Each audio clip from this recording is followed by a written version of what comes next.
Começa agora o podcast Agro e Prosa com o jornalista Divino Ronaldo. Esse podcast tem por objetivo falar do agronegócio de um jeito descontraído, fácil e descomplicado. Com vocês, Divino Ronaldo e o Agro e Prosa. Hoje eu vou entrevistar Marcos Melo, engenheiro agrônomo, gerente do Departamento de Insumos da Caramuru Alimentos. Nós vamos falar sobre o mercado de soja não transgênico.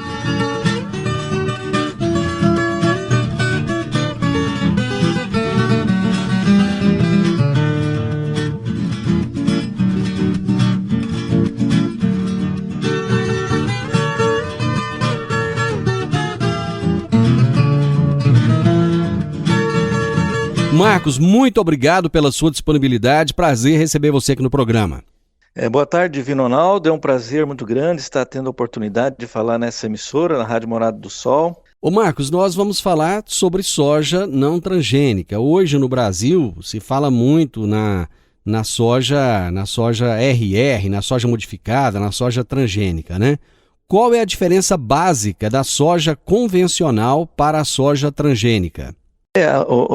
Divino, a diferença básica é que na soja transgênica ela foi introduzido alguns genes, né, de espécies diferentes de planta que não seja da soja para torná-la mais tolerante ou resistente a algum tipo de herbicida, né, e também de pragas, né. Hoje nós temos a geração RR1, que o pessoal chama, né, a primeira geração da transgenia, que foi a soja resistente ao herbicida glifosato. Então essa foi uma ferramenta, a primeira ferramenta que veio na soja, e com esse benefício, né, de toda a soja transgênica, ela foi oriunda de soja não transgênica. Então a soja, ela tem sua origem na China, né, mais de 5.000 anos, e ela começou como não transgênica e veio a ser transgênica poucos anos para cá, né, no início aí de 2000 nos anos 2000 aí, né?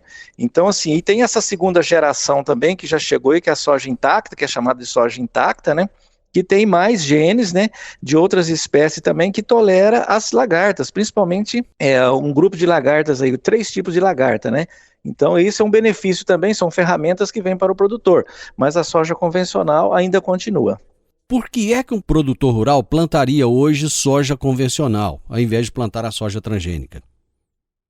Bom, nós temos difundido essa tecnologia, a gente considera a soja convencional também como uma tecnologia.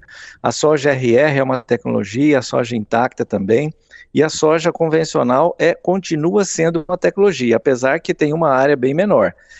Primeiro é porque ainda existe o mercado, ou seja, tem produtores... compradores que preferem um farelo de soja não transgênico para alimentar os seus animais. E o grande mercado hoje da soja não transgênica é na Europa. Os países europeus, né, tem outros, por exemplo, a China também. A China usa a soja convencional, sim. O Japão usa, a Coreia usa, vários países usam, porém, numa alimentação mais direta, né? E os volumes não são tão grandes. A China, por exemplo, ela produz 100% hoje praticamente da sua soja convencional para alimentação direta. O restante ela compra transgênico, que já é o farelo para a formação das rações, né? Então o mercado ele continua firme para um mercado não transgênico, principalmente para farelos, né, para alimentação de aves, suínos e bovinos, e também para a criação de peixes em cativeiro, tá? Então o grande mercado hoje é a Europa. E também assim, a lecitina, que é um produto da soja que é retirado do óleo, tem uma grande aceitação no mercado também, sendo não transgênica. Existe ela transgênica também, porém com um valor menor. Tá?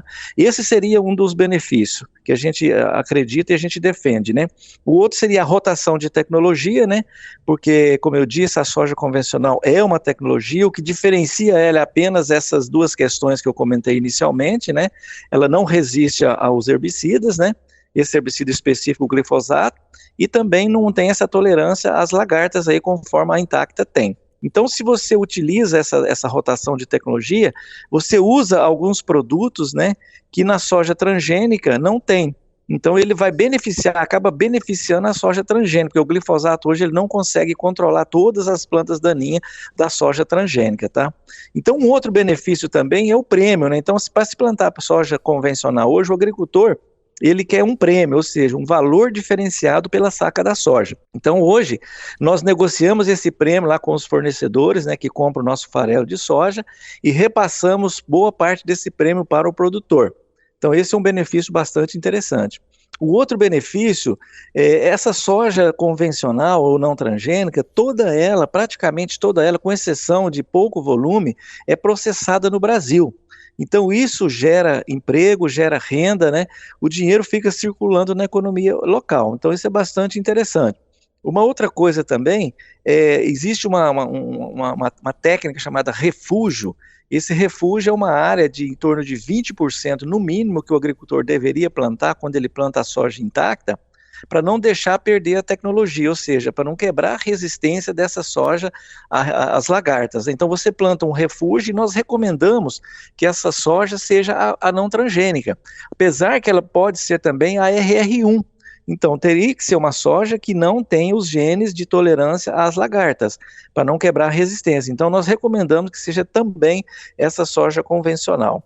Então, esse é um benefício bastante interessante também. A gente entende que os custos de produção, para você ter uma ideia, eles são praticamente hoje equivalentes, ou seja, são praticamente com um valor muito pequeno a mais na soja convencional. Então, é uma oportunidade de um agricultor agregar valor na sua atividade, né? Considerando aí a produtividade equivalente da convencional com a transgênica, a gente afirma que a rentabilidade por hectare da soja convencional é maior. Então esses seriam basicamente os benefícios, sim. Essa soja que ele planta para o refúgio, digamos que ele plante uma soja convencional, depois ele pode deixar essa soja separada e vender de uma forma diferenciada, ou pelo fato de ter sido plantada perto de uma soja ou ao lado de uma soja transgênica, ela tem que ser misturada e tratada da mesma forma? Não, ele pode vender separadamente, entendeu? Sem problema nenhum.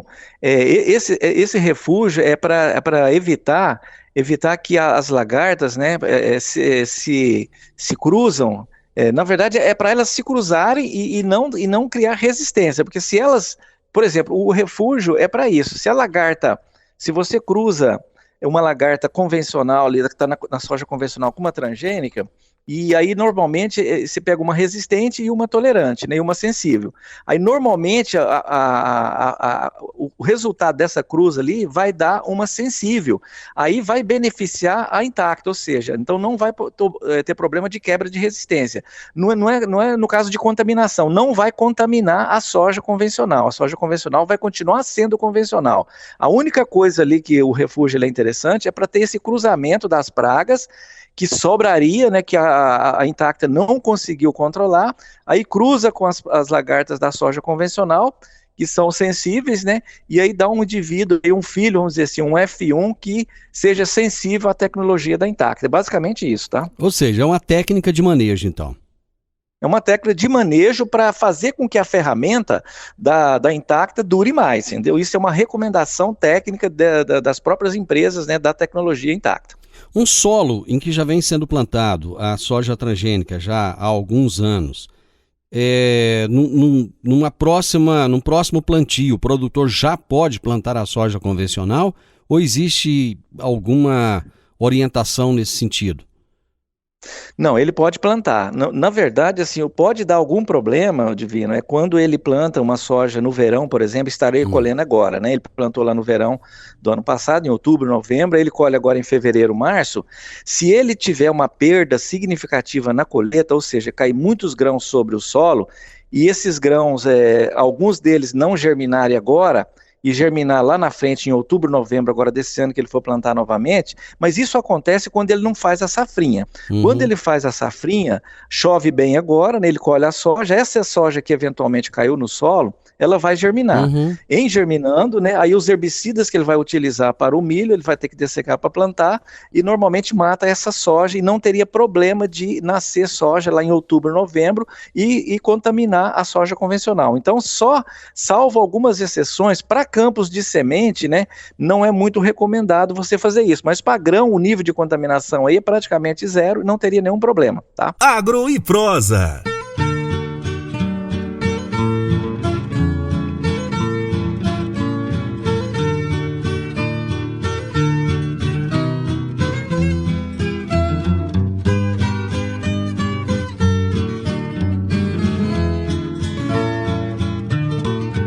fiquei com uma dúvida, Marcos. Você falou no bloco passado que a soja convencional ela não tem a mesma resistência da soja transgênica. Não vai acabar sendo necessário utilizar mais defensivo agrícola na soja convencional do que na transgênica? Ô Divino, na verdade, essa dúvida muitos agricultores às vezes têm, entendeu? Só que, por exemplo, você tem uma soja, no caso a RR1, que é a primeira geração, ela só é resistente a um herbicida, tá? Você vai utilizar esse herbicida, né? Só que hoje ele não é suficiente mais. No início até da tecnologia, os custos por hectare da soja RR1 até ficavam um pouco mais barato. Tem um valor significativo. Porém, em relação aos herbicidas da soja convencional, você usaria só um para a soja RR1 e para a soja convencional você tem que usar às vezes 2 até 3, tá? Então aí tinha um custo realmente um pouco mais elevado da soja convencional. Mas com o passar do tempo, esse herbicida sozinho, ele não conseguiu mais controlar todas as plantas daninhas da soja RR1 transgênica. Aí teve que se utilizar outros produtos parceiro que a gente chama, da soja convencional. Então já deu uma equilibrada no custo. Tudo bem, isso é para RR1. Agora, com relação à Intacta, a Intacta já tem uma tolerância, uma resistência a algumas lagartas. Você deixaria de utilizar alguns inseticidas, né, para controlar essas pragas na soja intacta, que automaticamente na convencional você teria que aplicar. Porém, existe uma diferença aí de custo também. Você tem os royalties, né, os royalties que você tem que pagar também para ter acesso a essa tecnologia. Então, com esses royalties que você pagaria, você economizaria defensivo, mas por outro lado você tem os royalties também. Então, tende a dar um equilíbrio nessa situação, entendeu? Então, isso é uma explicação mais resumida que a gente pode falar nesse sentido. Então hoje a gente fala que é um custo equivalente, equilibrado em função desses aspectos, ou seja, a tecnologia já não é tão mais eficiente, né? Apesar que está vindo uma terceira geração agora, você entendeu? Para suprir essa deficiência aí, que é a Intacta 2 Extend, né? E também a Enlist Conquest, que são duas tecnologias que estão vindo também. Mas a gente acredita que a gente ainda vai ser competitivo com a soja convencional. Eu estava conversando com um produtor rural essa semana e ele me disse o seguinte, que a soja plantada há alguns anos atrás, ela era soja raiz e que a soja de hoje ela é uma soja Nutella. Então, ele quis dizer que a outra era mais bruta, mais resistente. Isso é mito ou é fato? Olha, eu acredito assim, toda a tecnologia, ela deve ser bem aplicada, né, bem analisada. Então, a tecnologia da RR, da Intacta, são ferramentas, nós consideramos que são ferramentas. A soja, eu não acredito que isso aí não tem muito a ver não, sabe? Porque o processo de melhoramento genético, hoje ele tem que ser tão bom quanto na soja convencional, quanto na RR e na Intacta. Então hoje o melhoramento melhorou muito, os melhoristas, né, que são os pesquisadores que fazem o desenvolvimento da soja, eles têm essa preocupação de colocar realmente no mercado indivíduos, né, que a gente chama, né, variedades ou cultivares, que tenha potencial produtivo e que seja adaptada para as diferentes condições de ambiente. Então não adianta assim, se você não tem uma soja RR hoje adaptada, uma soja intacta adaptada para as condições locais, não vai ter potencial produtivo, não vai expressar todo o seu potencial produtivo. Hoje nós temos excelentes materiais RR, materiais intacta, mas por outro lado nós temos muitas variedades, ainda que eu vou falar daqui a pouco, convencionais também, porque se a gente não tiver essa competitividade na soja convencional, não tem prêmio que supre realmente essa diferença de produtividade. Então hoje a pesquisa ela tem que estar no mesmo nível de competitividade, tanto na convencional quanto na soja transgênica. Ou seja, não existe diferença então de produtividade entre uma e outra. Na verdade, sim, existe e nós estamos buscando corrigir isso, entendeu? Por quê? Na verdade, como o mercado da soja RR, da Intacta, ele cresceu muito no Brasil, né? Não só no Brasil, mas no mundo, nos Estados Unidos, Argentina, né, e no Brasil também, a pesquisa ela focou mais na soja RR e na soja intacta. A soja convencional, ela ficou um pouco para trás, mas agora sim, com os incentivos que a gente está fazendo também, a gente está procurando lançar cultivares assim, tão boa quanto as RRs intactas. Porque se não tivermos isso, não tem como você competir no mercado, você concorda? Porque Perfeito. O prêmio hoje, assim, a facilidade, a praticidade com essas ferramentas que tem a soja soja RR intacta, ela realmente tem uma aceitação muito boa para os agricultores. Então aí ele só plantaria uma soja convencional se ele tivesse realmente, assim, se ele tem a convicção e a certeza que ela vai produzir semelhante. E tem casos que produz semelhante, tem casos que, dependendo da região, produz até um pouco mais, e tem casos que pode produzir um pouquinho menos. Então é questão de conhecer o material, o posicionamento correto, você entendeu? Quais são as principais diferenças de manejo da convencional para a transgênica? Não, a principal diferença, a única diferença que tem, ô Divino, é você poder aplicar o glifosato em cima de uma soja RE e você ter o benefício aí de economizar alguns inseticidas para controlar lagartas. Esse seria o diferencial, entendeu? Então você tem esses dois diferenciais aí que são considerados aí ferramentas interessantes para o manejo da soja convencional. O restante das tecnologias são todas iguais. Não tem diferença nenhuma, desde o tratamento de semente, a dessecação pré-plantio, entendeu? Os tratos culturais posterior, adubação, inoculação, tratamento de semente, é tudo igual. Os dois diferenciais é esse, poder utilizar o glifosato sobre a soja transgênica e não matá-lo, e esse benefício desses genes de tolerância, de resistência às lagartas, que você vai economizar um pouco dos inseticidas. Basicamente são esses os diferenciais de manejo. Um dos problemas que nós sempre tivemos no Brasil foi em relação a armazenamento, né? Falta armazéns no Brasil, esse é um problema crônico. E a soja convencional, ela não pode ser misturada à soja transgênica, né? E numa época de falta de armazém, como é que faz para não prejudicar o outro? Esse é um desafio grande para nós, né? Nós, não só nós, a Caramuru, outras empresas também que segregam, né, a soja convencional da soja transgênica, é um processo, Divino, que envolve desde a produção da semente, das primeiras sementes de categoria, vamos dizer, lá da semente genética, né? Depois vem semente básica, semente certificada, semente fiscalizada. Então, se essas sementes, elas têm que serem feitas separadamente das transgênicas para não ter mistura lá. Então esse é o primeiro passo. Depois, quando chega no produtor, ela tem que ser separada também no tratamento de semente, né? No plantio, a plantadeira tem que estar limpa, tudo certinho. Depois também na colheita, maquinário, por exemplo, bazuca, coletadeira, tem que ser tudo limpo, o caminhão no transporte, enfim. E no armazém, você tem que ter armazéns também separados especificamente para separar essa soja, para não poder mistura, porque a mistura é 0,1%. Pra você ter uma ideia, uma semente de transgênica em 1.000 semente de convencional já é um índice de contaminação que a gente já não pode receber.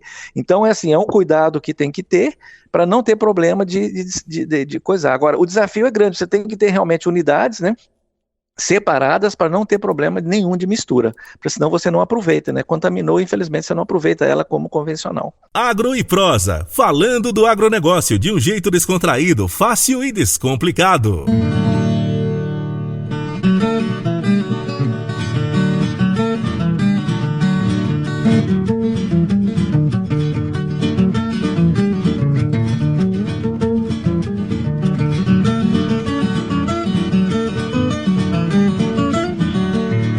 Quem é que continua investindo em pesquisa da soja convencional no Brasil, no desenvolvimento de novas variedades e novos cultivares? Divino, certo, ainda tem, felizmente, né, ainda tem várias empresas, né, investindo, acreditando nesse mercado, né?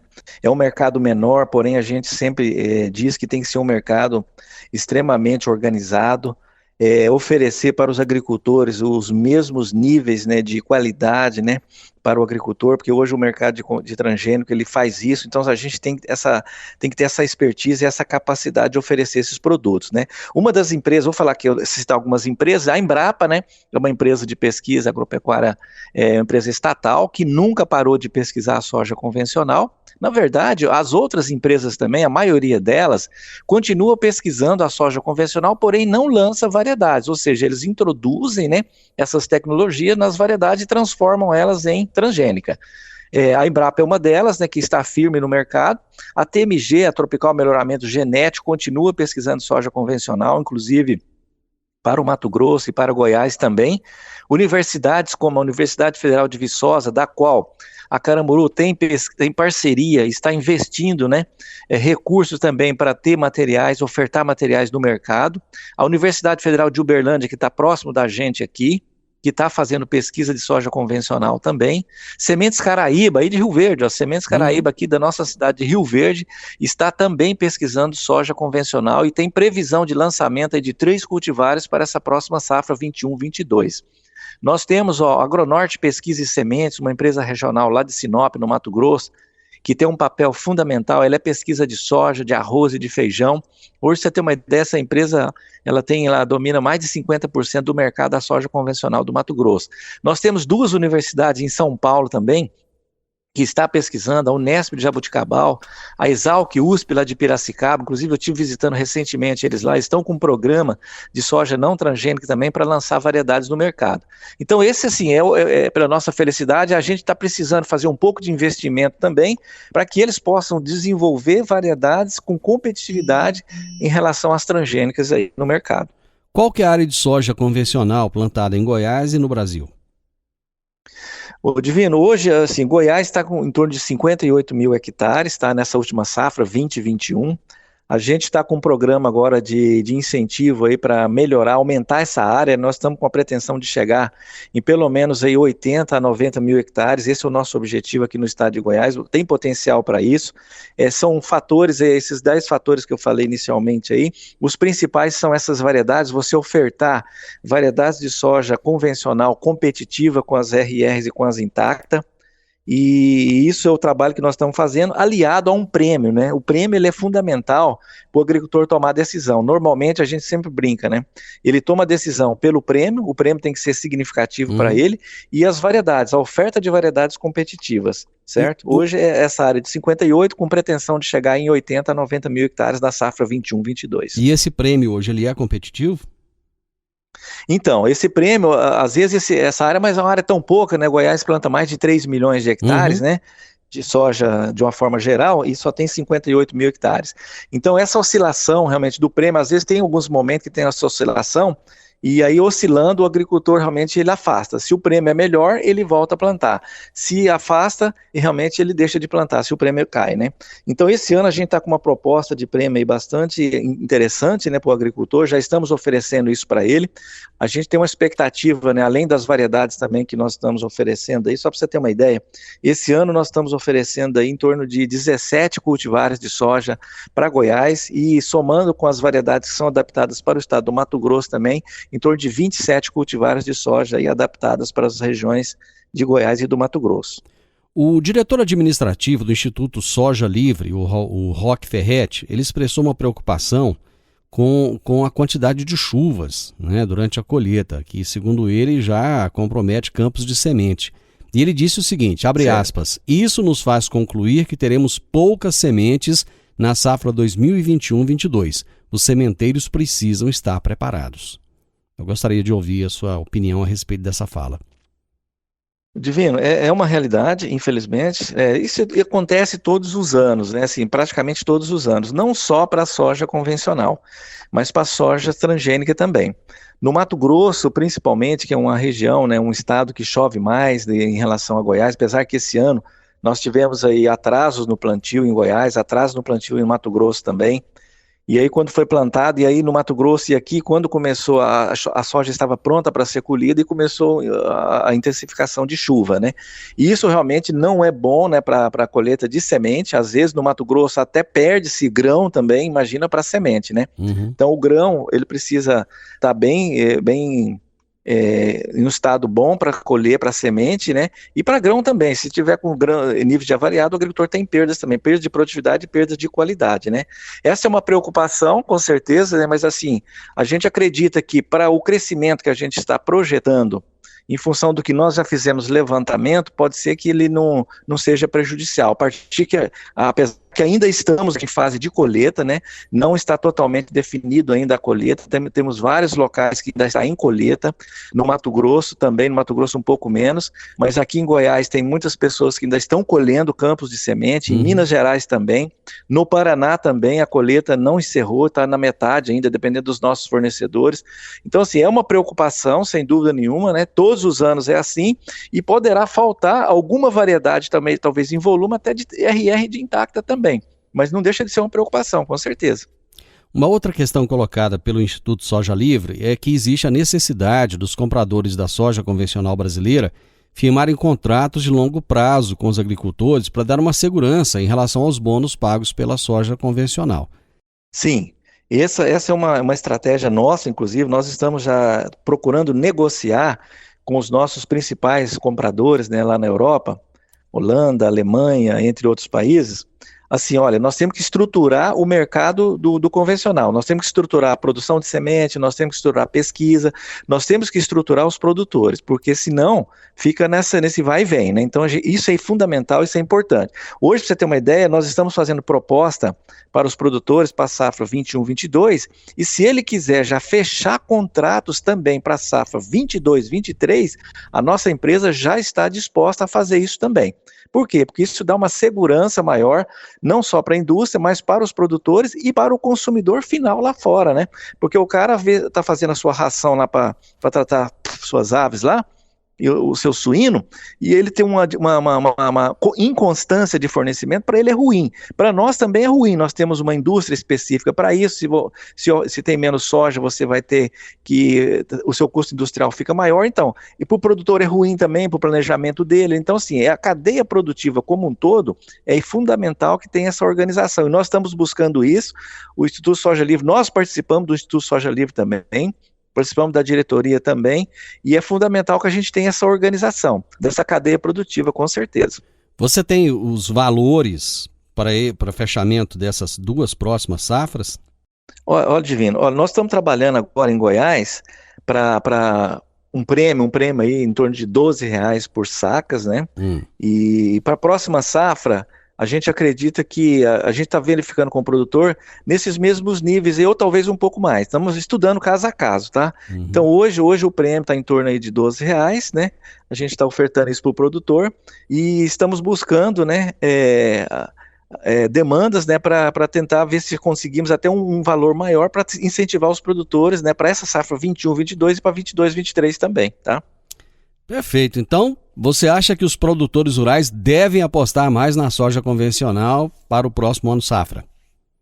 Divino, eu acredito que sim, não só pelo fator de rentabilidade, mas pelo fator também técnico, né? Conforme eu disse, né, a soja convencional, ela entra como uma opção de manejo, né, como uma ferramenta também de rotação de tecnologia, e também como regulação de mercado. Imagina hoje, assim, na verdade nós temos dois preços de soja, nós não temos um preço de soja só. Quanto está custando a soja hoje? A soja convencional ou soja transgênica? Então isso é importante. Você tendo duas referências de preço, uma referência da convencional, é importante, porque ela normalmente a cotação dela é maior. Então é um incentivo para o produtor, é uma possibilidade para o produtor também. Imagina se a gente ficar 100% transgênico, então a gente perde uma oportunidade, né, de agregação de valor, né, aquilo que eu disse no início, né, uma rentabilidade também maior. Às vezes o pessoal fala, dá um pouquinho mais de trabalho. Dá um pouco mais de trabalho porque as ferramentas da transgenia realmente têm uma praticidade, uma facilidade maior. Por outro lado, você tem os benefícios também. Ela vai ajudá-lo no refúgio, ela vai ajudá-lo no manejo das plantas daninhas, ela vai te ajudar na rentabilidade. Então, tem vários benefícios, né? Essa soja toda ela fica no Brasil, ou seja, industrializada, né? Industrializada no Brasil, você não exporta emprego, você exporta valor agregado. Então, assim, tem vários benefícios que a gente mostra para o produtor, que a gente já defende que seja importante mantê-la. A gente trabalha com a soja transgênica também, mas a gente trabalha com a convencional como oportunidade de agregação de valor para o produtor, ou seja, para toda a cadeia produtiva, né? Perfeito. Marcos, muito obrigado pela sua participação, foi fantástico. Você acabou trazendo informações muito importantes, muito agregadoras para os produtores rurais. Eu agradeço extremamente a sua participação conosco. Divino, eu que agradeço essa oportunidade, né? Um veículo de comunicação do rádio, ele é fundamental, né, para a nossa sociedade, leva a informação a uma distância muito grande, para uma quantidade de pessoas enorme, né? Muito rápido, então assim, é uma oportunidade muito grande para nós. Eu agradeço muito, agradeço aí os produtores que vão nos ouvir e coloco à disposição aí as unidades da Caramuru também, Rio Verde, Montevidéu, Jataí, Chapadão, Paraúna, Acreúna, ou seja, em todos os estados de Goiás, onde nós temos unidades, os produtores que quiserem tirar mais dúvida e dirimir aí, nós estamos à disposição para atendê-los, tá bom? Muito obrigado. Você ouviu o podcast Agro e Prosa. Se gostou, compartilhe, recomende e nos siga nas diferentes plataformas de podcast.